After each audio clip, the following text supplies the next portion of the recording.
নমস্কার বন্ধুরা, পূর্ণিমাস রেসিপি অ্যাডমে সবাইকে স্বাগত জানাই। আশা করি সকলে সুস্থ আছেন, ভালো আছেন।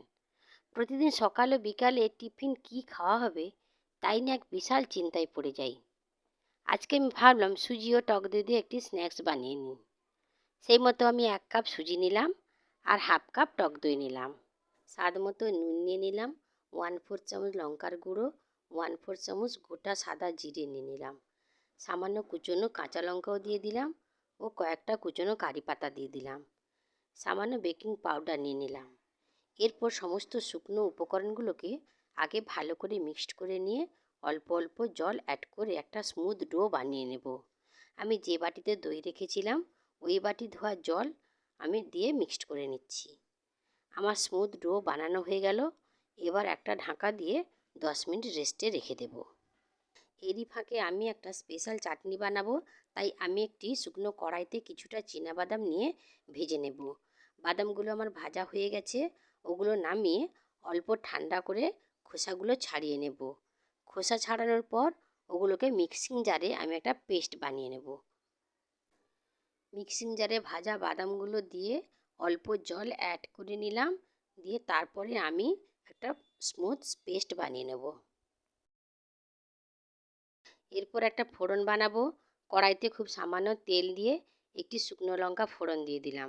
হাফ চামচ কালো সর্ষে ও কয়েকটা কারি পাতা দিয়ে দিলাম।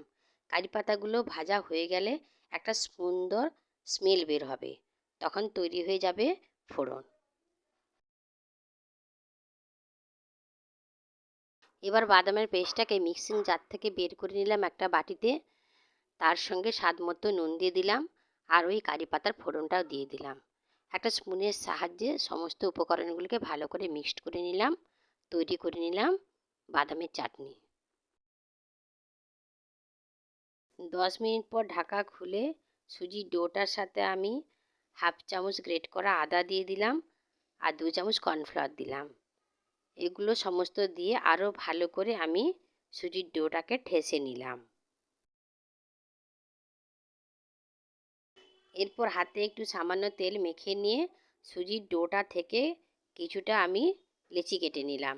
লেচিটাকে প্রথমে গোল করে এইভাবে লম্বা করে আমি একটা শেপ দিয়ে নিচ্ছি। এইভাবে আমি সমস্ত বড়াগুলো তৈরি করে নিলাম। এরপর কড়াইতে খানিকটা রিফাইন অয়েল নিয়ে নিলাম। তেলটা হালকা গরম হলে বড়াগুলো ভেজে নেব। এই সময় গ্যাসের ফ্লেম মিডিয়াম রাখতে হবে, তা না হলে বড়াগুলোর উপরের অংশ ভাজা হয়ে যাবে আর ভেতরের অংশগুলো কাঁচা থেকে যাবে। ধৈর্য ধরে সমস্ত বড়াগুলোকে ভেজে নিতে হবে। দুদিক লাল লাল করে ভাজার পর আমি একটা পাত্রে তুলে নিচ্ছি। তৈরি হয়ে গেল দই ও সুজি দিয়ে ভিন্ন স্বাদের একটি মুখরোচক স্ন্যাক্স, যা বাদাম চাটনির সাথে খুব সুস্বাদু লাগে। আপনারা এইভাবে বাড়িতে একবার হলেও ট্রাই করে দেখতে পারেন।